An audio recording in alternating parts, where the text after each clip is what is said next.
I didn't meet my wife. I actually posted up via WhatsApp. He was actually my first crush. Okay, I was still a teenager and I always admire him from afar. Settled that way. I think particularly for me, anybody that can give me peace of mind is a goal for me. I think during our talking stage, she was not only the time that was giving me a lot of I issues. had suitors, which my husband was aware. I have a lot of people that actually wanted to get married to me.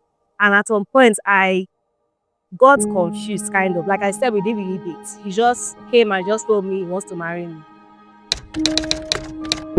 And that's when I knew. And that's when I knew. And that's when I knew. Thank you for having me. My name is Friday Samuel. My name is OBIAGELI Samuel. I'm a mentor.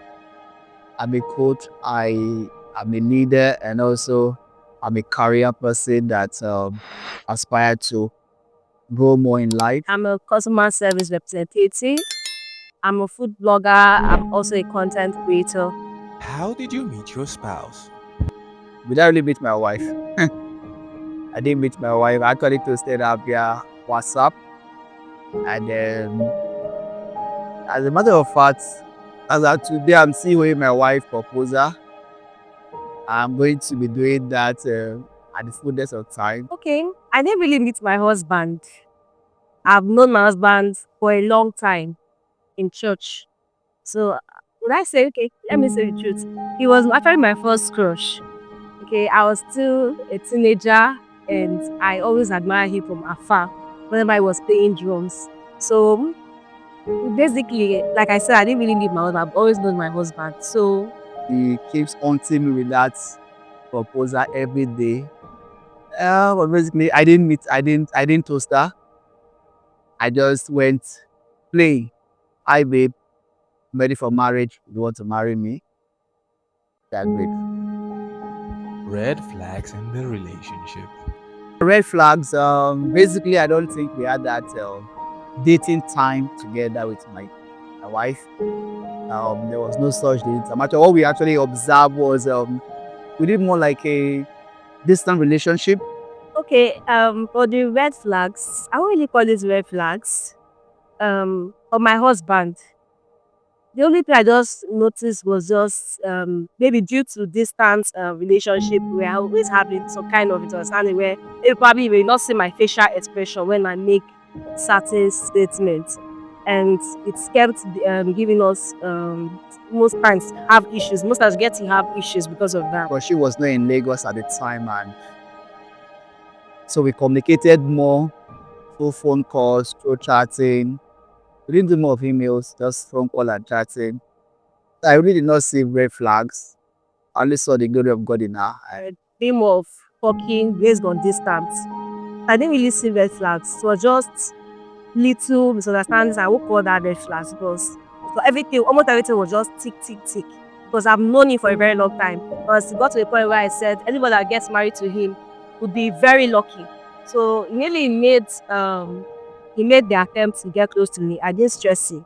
So I can't say I saw some red flags. Discussions during your talking stage. Okay, for talking stage, the truth is that I talk a lot once I'm free with somebody. I discussed basically almost everything, and everything was just flowing. I tend to bring up most topics, not like I wrote down things I want to ask somebody. Talk about family, talk about children, talk about how we would live, talk about in-laws, talk about everything. So conversation that came up during our talking stage was basically it was for me particularly because at the time I needed to settle down, and we spoke about the future, what the future holds for us. Spoke about our children, spoke about business to venture into, spoke about a whole lot of things. Also had our up high moments. We have our mid moments, and of course we have our low moments. Of course, sometimes we quarrel, we disagree, but eventually we agree on some few things. Our talking stage was not too hard. Made a lot of things so simple for her, and it was cool. But what I only noticed was that the felt that was just I didn't get to know her very well. I was like, no, this is you now, except you are remaining somewhere else. Everything you are telling me is what I'm seeing and whatever I'm saying. is what I'm saying. So there was no much issue that came within our talking stage. It was quite seamless, smooth. We had good time. When were you convinced your spouse was the one? Okay.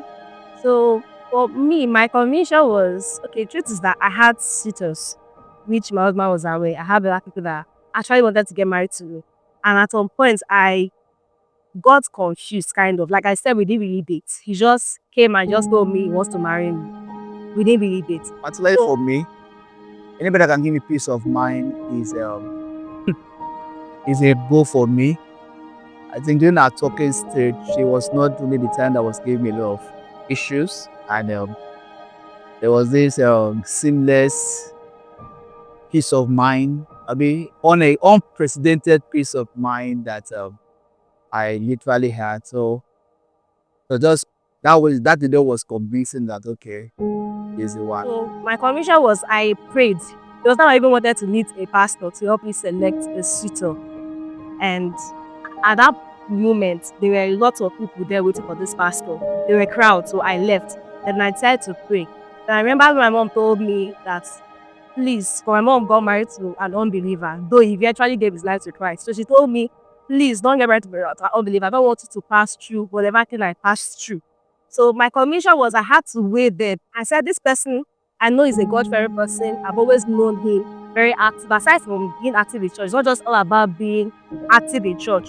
I saw his personality. I came to understand him better. So that was just my commission. I prayed, and the truth is, I prayed. I told God, God, give me sign. And then I saw the sign. The signs were he was everything I needed, and that was just It was not just jumping into issues, giving me a lot of. I didn't mean I saw those nagging complaints, everything. I would have just flagged it as my own red flag, but I didn't see others too. So it gave me peace of mind during that stalking stage, and that brought about my conviction. I thought, okay, fine. This that I'm going to take down to the altar, and that was it. Other What were your biggest shockers? biggest shock in marriage. What did I say? My wife can talk. I didn't do. Actually, what was when I was actually surprised was the day my wife actually told me to off the television. I mean, I'm a TV person. And the TV should be off for both of us just be discussing. And conversation is around people that I don't even know about or things I don't know about. I'm like, okay, okay.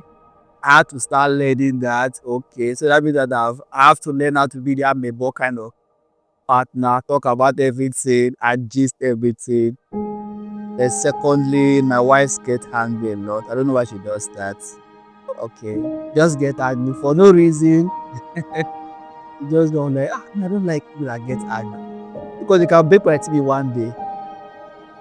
But she's a good person. Is my the wife of my youth, my better half. okay. I put a shocker. Okay, for me, I value attention more than anything. And when I noticed that you are always very busy, but I find conversation. So I didn't really see that point. I didn't really see that for me because it's always an easy person. Eddie has eyeball.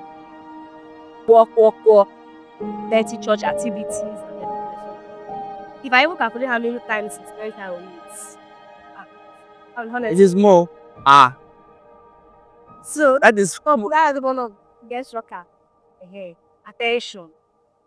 Let's mention two. I didn't mention two. Measures.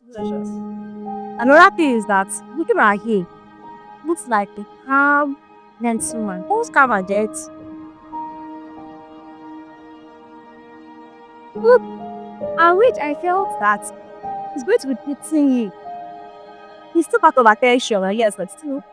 So he's going to be dating you because when when I'm angry and everything. Yes, I can get more. Please, at least you're meant to me. Those things you watch on how you cry, get that's what. I'm not that man. Those things are part of my love languages. Not just about going to go and buy me one of my favorite like buy me phone.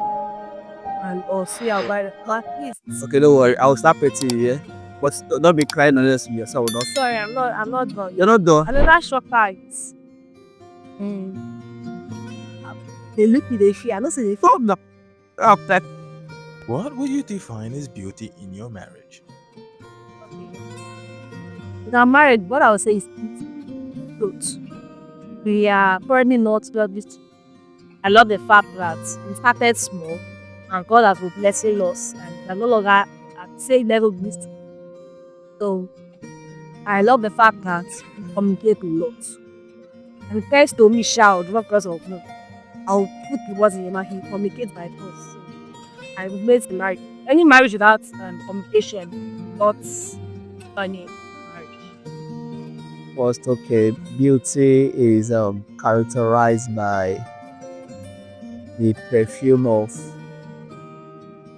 um, good quality and character that is embedded in our person. So for my wife particularly, I think the character she has been able to display has been very, very amazing. Our understanding level, very, very understanding and amazing. Uh, ways of handling issues, very, very amazing. That is beautiful for me.